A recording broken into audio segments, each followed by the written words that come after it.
Hello, everybody. Welcome to SMF 200, Graphic Sexuality. This is not ideal at all. We're going to be working with this through the alternative mode of lecture videos and discussion topics. We'll talk about all that kind of stuff today. But what we have here for a starter is your Lecture 1, Introduction. Obviously, this is still a university course, so we're not going to have like weird theme songs or anything like that, because obviously that would be. It's your birthday. Happy birthday. It's your birthday. Happy birthday. It's a great day. That's what we say. Happy birthday.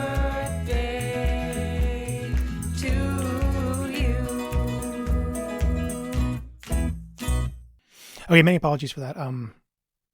I could basically choose whatever music I wanted to. So I decided to do something kind of weird in the hopes that one day, 10 years from now, you'll be at a Boston Pizza, if those things still exist after COVID, and someone will walk up to you and say, "It's your birthday," and you'll hear this song all over again, and instantly remember that in 1954, the Comics Code Authority of America made it illegal to portray sex perversions in comics, as it was termed at the time. So many apologies. Okay, so let's get started, walk you through what we're going to accomplish today in this, your first lecture. We're going to go over the backgrounds for our course, where this thing came from, what it is, how it exists, what it's hoping to be, all that kind of stuff. Aims and expectations, how we're going to be running this thing. Format, what we're going to be working with, what we're going to be creating, all that kind of stuff. Hi, by way of introduction. And a little bit of syllabus walkthrough, a little bit of a note on conduct, and then set you up for your first set of discussion questions. And that'll be it. We'll try to keep this thing relatively short for you. Okay, so the brief history of our class.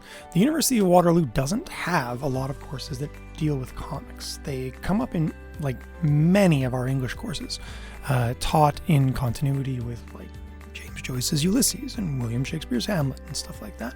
But we don't have a lot of courses dedicated specifically to comics, and courses that therefore put a lot of emphasis on how comics work as a medium and what they contribute to really whatever it is that they're trying to accomplish. So my aim in all of this as a comics scholar was essentially to create another comics course at UW, which I've been working on for a long time. And one of the things that I was particularly attuned to in some of my own research work was the unusually substantial reach of comics when it comes to talking about issues of human sexuality and the important historical role that this medium, improbably I would say, has played in our understanding of human sexuality within our culture. So it seemed like a good way to get this off the ground. There was also a little bit of SMF envy. I'm in the English department, so I'm an outsider to SMF, and I really like SMF. I really like the people. I really like the culture that they've built here at St. Jerome's for the SMF department, and I wanted to be a part of that. Not that I don't like the English department. They're lovely too, but there was a lot of stuff here that I don't get to do in my English department, so I wanted to cheat and cross over. This began at the SMF Symposium last year, where I gave a talk as part of the SMF programming, which was well received. I got invited to propose a course someday, and I was like, cool, that would be awesome, thinking it would probably never happen. And then I was at a conference in DC, and my flight was delayed, and I was just sitting there for hours, and I'm like, okay, design an SMF course on the history of sexuality in comics. And that's what this came out of. Then I pitched it to the SMF department. They really, really liked it. The only problem being I'm salaried in the English department. So it became a fun question of who pays me. And, why am I doing work for another department when I'm being paid by the English department? So they actually had to negotiate a trade, which is surreal and just so awesome and flattering. And if you ever ask me personally, I can tell you literally exactly how much I'm worth. Because that was a lump sum of money that they gave to the English department to have somebody else teach a course that I would normally have taught there. So weird negotiation. And then ta-da, here we are. Welcome. You didn't need to know all of that, but now you do. Aims of the course. So we're going to cultivate an understanding of medium-specific patterns and representation of human sexuality, a la Marshall McLuhan's Medium is the Message theory. So McLuhan basically argues that it's not the content that matters, it's the form. or as he frames it, the medium. There are some distinctions. We can get into these later on. Let's keep it simple to start. So McLuhan's basic idea is that what you say depends really heavily on what you can say. And that's a question of medium. How you're able to represent things, what you can get down, what ideas you can translate effectively. So it's a good starting point for us in terms of what comics can say about human sexuality, particularly what they can say that other media can't, as you would expect. I would also like to foster a deep understanding of intertextual discourse and its contribution to cultural perceptions and values. So intertextual discourse is the theory of how, different systems of speaking evolve altogether, or different media evolve altogether, certain attitudes, certain patterns. Think of it as how history and context define things. So the simplest example here would be that comics are associated with juvenilia, right? So when you make a comic book, you're kind of automatically a little more juvenile than you would be if you made, say, a movie. So it's just basically about how the medium sort of forms impressions and ideas in the eyes of its audience over a long period of time, potentially. We're also going to learn how to consider and discuss comics as a communications and artistic medium. So I'll teach you how to read comics. But really read comics. Read comics so in depth that your comics reading friends will hate you every time you point out things that they might have missed. We're also going to speak openly and frankly about human sexuality in a respectful and considerate dialogue, which we will talk about later on in greater depth. We're going to have to enforce that, unfortunately. And we're going to read Saga, which is awesome because everyone should be reading Saga. That's not a super important point for you to know. Okay, expectations. I created a visual metaphor for you here. This is appropriate. We'll talk a lot about visual metaphor because comics are really good at it. There's even fancier terms like non-iconic abstraction. For this one, you might think that a course on comic books in a sexuality department would be a bird course. And you're like, cool, easy elective that I'm going to get in the summer. Don't do that. That's not what this course is. Get the metaphor? The bird is. I don't need to explain it to you. I can if you need help, though. You can email me. We are, however, going to work through what's called the Socratic method, but in digital format, which is not ideal. But we're going to find ways to make this kind of work. So I want this course to be largely emergent in terms of its value from the discussion boards, the same way that I would like class discussion in a lecture format to be where a lot of the course emerges and a lot of the value emerges from that course. So yeah, I'm going to teach you cool things in the lecture, or at least things that I think are cool. But I want us to talk. I want us to dialogue. And through that dialogue, I want us to get closer to the real meaning of the issues that we're engaged with. I also expect you to keep up the schedule. So make sure you have your readings done week to week. I know in online format, the temptation is to just take 3 weeks off, chill out, come back and catch up on everything that you missed. That's not going to work. This course is not designed to work that way at all. And any extended absence is going to cost you greatly. I realize no matter how emphatically I phrase that, some of you are still going to try and do that. I have nothing to say other than you've been warned. Yeah, work hard. Rah, rah, rah. Okay, format. So welcome to the era of alternative pedagogy, aka the breath of another human being can literally kill you now. So let's not cram students into lecture halls. What I'll be doing is releasing each lecture according to the schedule of our syllabus as a video file on the website. So 2 a week. You're going to watch the video. Yay.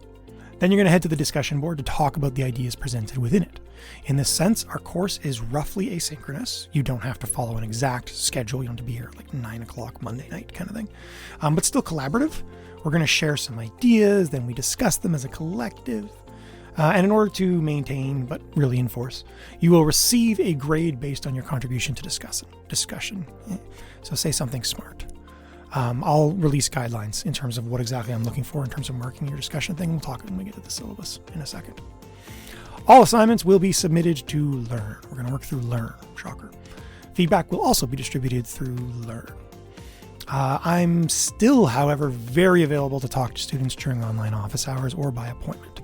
As it turns out, being quarantined with 2 young children lends one a certain fondness for conversation with adult human beings. They're upstairs right now. They want things. They're hungry. They're loud. But I get to come downstairs and be like, I got to work. So, So if you ever need to talk to me about something, you will not be inconveniencing me at all. We can do Skype. The university is currently pushing WebEx. We can do WebEx. We can do phone, I think.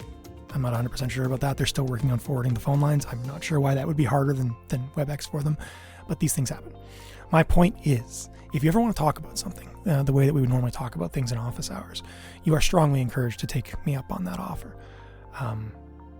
Make an appointment, send an email, anything along those lines. I'm really going to be happy to speak to you. It can be an issue that we didn't get to in class or something that you didn't really want to bring up in a public forum like discussion boards. It can be a question. It can be feedback on an assignment, whatever. Talk to me. Speaking of me, this is me. Okay, my background. I have a PhD in English language and literature. I wrote my doctoral thesis on comics, which was not a thing commonly done when I did this. So I was kind of a beautiful unicorn at the time that I got my PhD. Since then, I've taught comics courses at Wilfrid Laurier University. I know you're very fond of them. The University of Waterloo and the University of Toronto.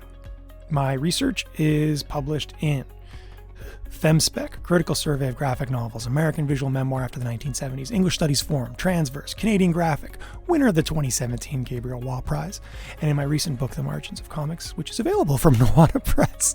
Apparently I put a plug on this slide. Excellent. I've recently published articles on the sexuality of Harley Quinn, on Dark Phoenix, and North Star. And in the fall, I have a journal article coming out on sexual trauma in comics, and one on sexual agency in the X-Men character Storm, which is actually a book chapter. As you probably suspect, these current research interests informed my desire to pitch this course, both because I'm interested in it and because I'm lazy. And I already have a lot of research time logged out looking into this subject, and it's like, hey, why not share that with students? I also served as a featured expert for the 10-part comics documentary series Ink Alter Ego Exposed, which you can find on YouTube.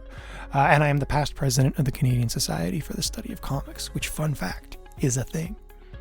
I have a deep affection and adoration for in-class lecturing, but I'm making the best of a bad situation here. I'll try to make the content engaging. I'm regarded as one of the more tech-savvy members of the English department, but I have to assume that is not a particularly competitive market for technical savvy. Things will go wrong with our website. Feel free to bring them to my attention, and thank you in advance for your patience with me. Okay, course syllabus. Everything that you need to know about, everything that I'm going to try and teach you in this class. We can skip the course description. You guys can read. We're good. In terms of the very top there, I have my email address, so you can contact me again to make an appointment or send me questions via email. I have an office, kind of. Sweeney Hall 2107, but as you probably know, we're locked out of that thing. And I miss it a lot because my books are there. I love that. And a cactus is there dying, but I'm more or less okay with that. My office hours, let's just do by appointment rather than me sitting here in front of a webcam at weird random times of day. Required texts. We did really good in this course with the help of our St. Jerome's library in terms of getting things cheap. So the main book we're going to read in terms of informing our ability to read comics is a book called Understanding Comics by Scott McCloud. I'll be posting an online link for that. In fact, I already have. And then we're going to get a lot of stuff on the electronic reserve, which you'll find through the St. Jerome's library. I'll post a link to that as well on the course website. Not much to say on that. It's just free downloads kind of thing, PDF format. And then we'll have online readings outside of the e-reserve, which will be listed on the online reading directory, which will be found on Learn. So it's just a list of all the different websites you're going to have to go to get some of these books. And comics, many of them from Comixology.com. That's where you'll be spending money, while some others are going to be free to you. Again, thanks to my amazing work. And more so the work of the library. Your system evaluation. Okay, this is tough. We got a much larger enrollment than we were expecting, so we had to make modifications. And then we had to make modifications to the online format. So, I don't know, Frankenstein is the easiest way to think of this. The big one, I'm an English major. You're doing a final essay. So 2,000 to 3,000 word paper. It'll be at the end of the course. It'll be your culmination of the work that you do in this class. Pretty standard stuff. Then the annoying one that you're going to hate me for, online discussion. Students are going to be required to actively contribute to the online discussion forums on a weekly basis. Full details of how this will be assessed can be found on Learn. So you can get a good sense of what I'm looking for and how I'm policing you. Forced socialization, all that kind of stuff. And then, more fun and a little bit more space to operate, you're either going to do a narrative comic or content analysis. As part of this course, we're partnered with the library to do a content analysis module. It's like a 20-minute thing you'll do online. You'll all be required to do it. And then once you're done that, you can decide whether you want to do a group project based on content analysis. I would give you a topic or an object text that you would work with. Or if you're feeling creative, you can do a narrative comic as an individual assignment. A narrative comic is just, I want you to draw a comic. As it says here, you will be tasked with constructing a narrative comic that engages somehow with a topic relevant to course readings and that conforms to McLeod's guidelines for comics composition. That's how I'm going to be judging you. Please note that you will not be judged on artistic ability. I have no interest in your ability to draw. I'm not capable of evaluating that. Again, English major. Instead, you'll be judged on the choices that you make in defining your narrative. Again, based on some sound theoretical practices that you'll be exposed to throughout the term in this course. So that could be fun. Maybe you should think about doing that. If not, content analysis, group work, woot. And then lastly, we'll have a final test, which will be run through Learn, of course, because human beings aren't allowed to be in the same space. You'll have straightforward questions to assess your understanding of key issues and theoretical materials covered in lecture and the readings. All written work submitted late, subject to a penalty of 10 marks out of 100 per day, including weekends. None of this business day nonsense. Your schedule. Wow, okay, we're covering a ton here. I wanted to do kind of as much as I can. I do want one note of apology. We're going to be applying a lot of feminist lenses to the theoretical component of the course, but I do think that the history of sexuality in comics does skew more towards the masculine gaze. So you're going to find that reflected in the courses that we study, in the text that we study. But again, as I said, the theoretical lens kind of moves in the other direction. I guess I'm saying if you have strong opinions about representing one gender over another, and spoiler, there's more than one gender, either way, you're going to be mad at me, and that's okay. You can be mad at me. So we're going to open with Tijuana Bibles, and that video should be posted like now. You can go do it now. Which are flagrantly offensive, mafia-distributed pornographic comic books. We'll talk all about them. It'll be awkward, super awkward. Then we're going to move to some of the war distribution comics and the really, really, really weird correspondence between World War II and the proliferation of comics. And then later on, the formation of the sexuality that we tend to think of in comics. Then we're going to go to some superhero stuff. We're going to look at the famous rape of Captain Marvel and the response to it, which was, hey guys, maybe don't do that. Then we're going to look at Agency and the Superheroine through Uncanny X-Men number 186 and Mockingbird number 2. It's a little old school and a little new school. Then Queer Superheroes through, again, an old text, Alpha Flight number 7, when queer superheroes were not allowed, so they had to be subtextual. Followed by Young Avengers, where they are allowed. And now you can actually have superhero boys who want to kiss other superhero boys. Then we're going to move to a discussion of toxic relationships through Harley Quinn number 8. Also, as I'm saying this, you should note that the McLeod chapter readings are all listed beside it. I don't need to point them out. Then we're going to move to the underground comics, the 1960s. We're going to look at the Comics Code Authority, which is like the list of the things you're not allowed to do, and Robert Crumb's work, which did not care at all about the list of the things that you're not allowed to do. We'll move to women's comics after that, which is a sort of part of the underground comics movement that Crumb started. And in some ways, it was largely formed by, this is weird, the wives and girlfriends of the men who started the underground comics movement. There's a really weird a posteriori side, I think is the term. Let's say that's the term. Then we're going to move to heavy metal, Franco-Belgian fantasy-scapes. This is a really weird mixture of fantasy and sexuality in comics that became hugely popular in Belgium and France, and then got terribly imported into America, where they really didn't understand it at all. Then Cutie Honey, we'll start talking about manga tropes. If you're a fan of Sailor Moon, this is where I ruined Sailor Moon for you, so you're welcome. After that, we're going to move to 2 classes on a memoir called The Playboy by Canadian comics artist Chester Brown, which I think you'll like. It deals a lot with shame and obsession in a kind of cool way.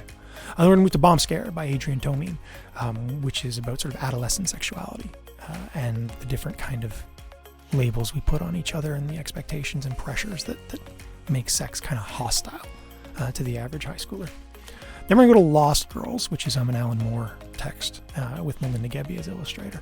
We'll approach it as metapornography. It is a pornographic comic about pornographic comics, but also about creativity in general in some really cool ways. So we can talk about the subversively sexual nature of art in general, which is maybe obvious, but fun to discuss. Then we're going to move to Fun Home by Alison Bechdel, which is a really cool story. It's won all manner of awards about a woman discovering later in life that her father was gay, and she sort of never knew, and she's sort of reconstructing that history in the context of her own sexuality, which is deep, if nothing else. Then we're going to move to Sex Criminals, which is a story about a couple whose superpower is whenever they orgasm, time stops. So they decide to use that to rob banks. It's kind of delightful. Then Saga, which I mentioned earlier. Saga's very good. We're going to talk about post-orientation fantasy and all the different things that Saga has going on, and frankly a lot of the trouble that it got into. Closing out with Questionable Content, which is a Canadian created webcomic that's been running forever, that does some really cool things with sexuality, including integrating fantasy elements such as technophilia. We'll talk about it. Then you'll have a final test. That is your syllabus. I hope you're excited for all of these things. I'll try to stop whisper talking at you now. Okay. Respect. I don't know. This course is doomed to fail. I guess that's the easiest way to start us out here. I've talked to my colleagues and they're like, you're brave for teaching this. Why are you teaching this? This is going to fall apart. And I'm kind of like, yeah, that's what makes it fun. So I guess what I'm trying to say is, as listed here, don't be a troll. As I've listed on the syllabus, your conduct is important, and if you say something out of line or insensitive or something that makes a human being not feel safe, I'm going to have to come down hard on you for that, just because, I don't know, I need this to work. I need people to not be afraid to speak, to share different perspectives, including to call me on different biases and privileges that I might be presenting in some of my work. I want this to be as intersectional as is humanly possible, but I don't know. Don't fail me. Be cool. Should be cool. At the same time, and this is important to me, it's okay to feel things. Do you know what I mean? Like, I would not be studying these books if I didn't think they had the capacity to be impactful, one way or another, often not the intentional way. Some of these things are brutally offensive. Others are stunningly beautiful, life-changing, potentially. I want you to feel things. I want your response to be intellectual, though.